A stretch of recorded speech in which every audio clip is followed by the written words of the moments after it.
ناظرین، امریکہ کی حالت اس وقت دیکھنے والی ہے۔ سپر پاور کہلانے والے ملک کا غرور آج تہران کی گلیوں اور سفارتی راہداریوں کی خاک میں مل چکا ہے۔ کل رات وائٹ ہاؤس سے صدر ڈونلڈ ٹرمپ نے انتہائی فخر، تکبر اور روایتی رعونت کے ساتھ اعلان کیا تھا کہ ایران کے ساتھ ڈیل ہو گئی ہے اور اتوار یعنی آج تاریخی معاہدے پر دستخط ہو جائیں گے۔ ٹرمپ سمجھ رہے تھے کہ وہ دنیا کے سب سے بڑے ڈیل میکر ہیں، لیکن چند ہی گھنٹوں بعد غیرت مند ایران نے وہ جھنڈی دکھائی کہ وائٹ ہاؤس سے پینٹاگون تک صف ماتم بچھ گئی ہے۔ ایران نے صاف، سیدھا اور ٹکا سا جواب دیتے ہوئے کہا کہ آج کوئی دستخط نہیں ہوں گے، اور ان کی وجہ اتنی دلچسپ اور امریکی صدر کے منہ پر ایسا تمانچہ ہے کہ تاریخ اسے یاد رکھے گی۔ ایران نے واضح کر دیا کہ آج 14 جون کو چونکہ صدر ٹرمپ کی سالگرہ ہے، اس لیے ایران اس معاہدے پر ہرگز دستخط نہیں کرے گا، کیونکہ ایران ٹرمپ کو یہ موقع نہیں دے گا کہ وہ اس معاہدے کو اپنی برتھ ڈے کا گفٹ بنا کر سیاسی فائدے کے لیے استعمال کریں اور میڈیا پر اپنی ذاتی تشہیر چمکائیں۔ ٹرمپ کا خود ساختہ دعویٰ ایک بار پھر جھوٹ کا پلندہ ثابت ہوا۔ ایرانی فوج اور پاسداران انقلاب نے امریکی صدر کے غبارے سے ہوا نکال دی ہے۔ پاسداران انقلاب نے اپنے باضابطہ موقف میں واشنگٹن کو آئینہ دکھاتے ہوئے کہا کہ امریکی صدر کے بیانات زمینی حقائق کے برعکس ہیں۔ یہ محض ایک علامتی سیاسی ڈرامہ تھا جس کا مقصد میڈیا کی توجہ حاصل کرنا تھا۔ تہران نے ثابت کر دیا کہ غیرت مند قومیں سپر پاورز کی ڈکٹیشن پر نہیں، اپنے اصولوں پر چلتی ہیں۔ امریکی صدر ڈونلڈ ٹرمپ کل تک یہ راگ الاپ رہے تھے کہ معاہدہ آج ہی ہوگا، آبنائے حرمز تمام فریقین کے لیے کھل جائے گی اور خطے میں کشیدگی ختم ہو جائے گی، لیکن تہران نے بتا دیا کہ آبنائے حرمز کی چابی کس کے پاس ہے۔ ایران نے یہ امن معاہدہ مسترد کر کے ثابت کر دیا کہ وہ دباؤ میں آ کر جھکنے والا نہیں۔ ساتھ ہی ٹرمپ پر بھی یہ واضح کر دیا کہ اب امریکہ کی وہ حیثیت نہیں رہی کہ وہ دن بولے تو دن اور اگر رات بولے تو رات ہوگی۔ پاکستان کی ثالثی میں اپریل میں جو مذاکرات کا راؤنڈ ہوا اس میں تقریباً تمام معاملات طے پا چکے تھے، لیکن صدر ٹرمپ کی کریڈٹ بٹورنے کی جنگ نے سب الٹ پلٹ کر رکھ دیا۔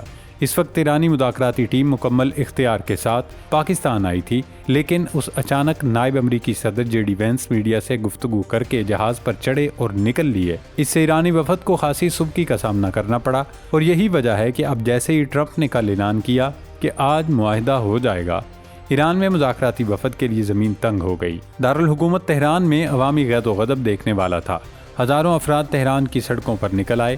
وزیر خارجہ عباس عراقچی اور مذاکراتی وفد کے سربراہ باقر قالیباف کے خلاف نعرے لگائے۔ ایرانی عوام اپنی قیادت سے سوال کر رہے ہیں کہ ہمارے راہبر کے قتل کا حساب کیا ہوا۔ یہ ہے وہ عوامی دباؤ اور غیرت جس کے سامنے ایرانی قیادت بھی امریکہ کو کوئی رعایت دینے کو تیار نہیں۔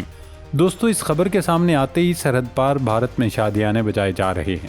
مودی کا گودی میڈیا بغلیں بجا رہا ہے اور پاکستان کی مخلصانہ ثالثی کو ناکام قرار دینے کی ناپاک کوششیں کر رہا ہے۔ ویسے بھی انڈین اور اسرائیلی میڈیا کا گٹھ جوڑ شروع دن سے یہی چاہتا ہے کہ امریکہ اور ایران کا تنازع چلتا رہے، خطہ بارود کے ڈیر میں بیٹھا رہے اور معصوم انسانوں کا خون بہتا رہے۔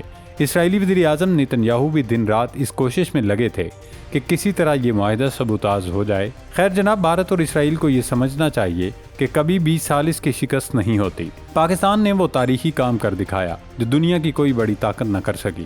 پاکستان نے تقریباً 50 سال بعد، نصف صدی بعد، ان دو روایتی حریفوں کو ایک میز پر لا بٹھایا۔ پاکستان کا کام راستہ دکھانا تھا جو پاکستان نے انتہائی کامیابی سے دکھایا۔ یہ پاکستان کی بہت بڑی سفارتی فتح ہے۔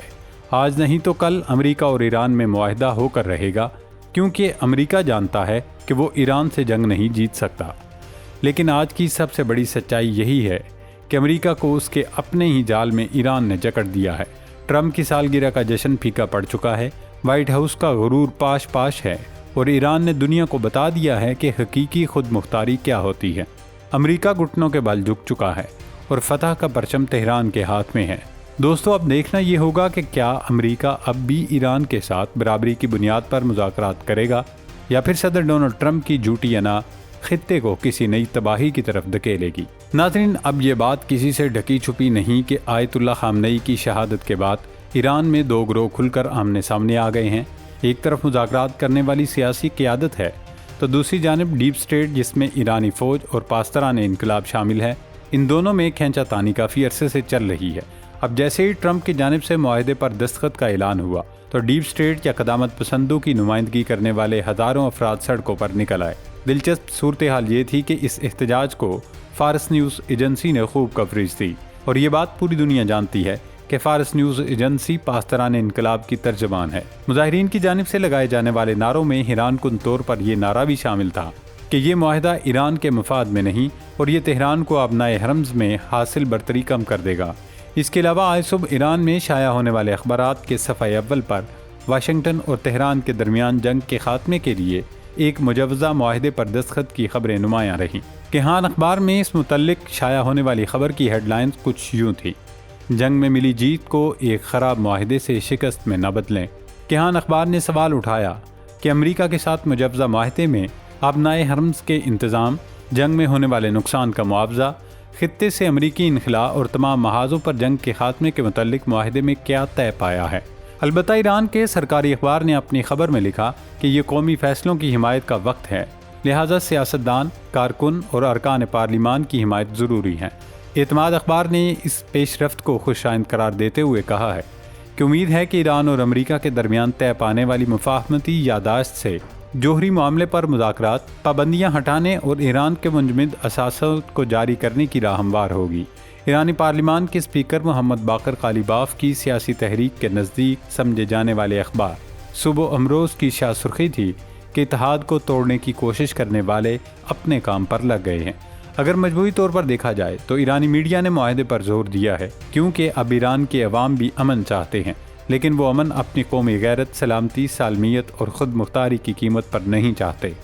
ناظرین، ایک اور ڈیولپمنٹ آپ کے ساتھ شیئر کریں کہ ایران کے ہاتھوں امریکہ کی تاریخی چترول اور شکست نے دنیا میں ایک نئے نیو نارمل کو جنم دیا ہے، جہاں اب امریکی منمانی کی بجائے پوری دنیا کے ملک امریکہ پر اپنی شرائط مسلط کر رہے ہیں۔ تازہ مثال شمالی کوریا کی لے لیں، جس نے امریکہ بہادر کو مخاطب کرتے ہوئے صاف لفظوں میں کہہ دیا ہے کہ جناب، جوہری ہتھیاروں کے خاتمے یعنی ڈی نیوکلیئرائزیشن کا امکان ہمیشہ کے لیے ختم ہو چکا ہے۔ بین الاقوامی خبر رساں ادارے روئٹرز کے مطابق شمالی کوریا کی وزارت خارجہ کے ایک ترجمان نے سرکاری خبر رساں ایجنسی کے CNN میں شائع بیان میں کہا ہے، امریکہ اور اس کی ماتحت افواج کی جانب سے democratic people's republic of Korea کے خلاف بے معنی بیان بازی اور اس کے خلاف جوہری خطرہ پیدا کرنے کے لیے تعاون کی کوشش شمالی کوریا کی ایک جوہری ہتھیاروں سے لیس ریاست کی حیثیت کو متاثر نہیں کر سکتی۔ یعنی آسان لفظوں میں کوریا نے امریکہ پر واضح کر دیا ہے کہ وہ جو چاہے کر لے، ہم ہر صورت نیوکلیئر تجربے بھی کریں گے اور میزائل پروگرام بھی بنائیں گے۔ ایران جنگ نے پوری دنیا کو یہ باور کرا دیا ہے کہ موجودہ دور میں میزائل ٹیکنالوجی کا ہونا کس قدر ضروری ہے۔ یہ ایرانی میزائلوں کا ہی کمال ہے کہ نہ صرف اسرائیل کو لگام ڈالی بلکہ امریکہ کو بھی چاروں شانے چت کر دیا۔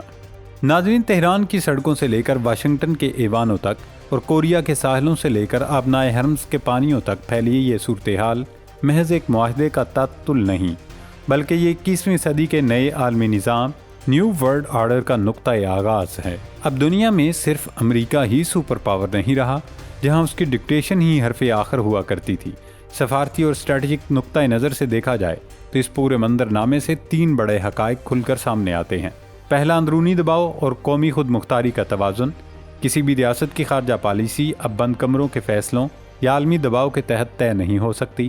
تہران میں عوامی غیظ و غضب اور ایرانی اخبارات کی شہ سرخیاں یہ واضح کرتی ہیں کہ بدلتی ہوئی دنیا میں عوامی رد عمل اور داخلی سلامتی کا دباؤ کسی بھی عالمی معاہدے پر بھاری پڑ سکتا ہے۔ کوئی بھی قیادت اپنے عوام اور دفاعی اداروں کو اعتماد میں لیے بغیر تاریخی فیصلے نہیں کر سکتی۔ اس پورے بحران نے عالمی سفارتکاری میں پاکستان کے کردار کو ایک نئے اور مضبوط رخ سے متعارف کروایا ہے۔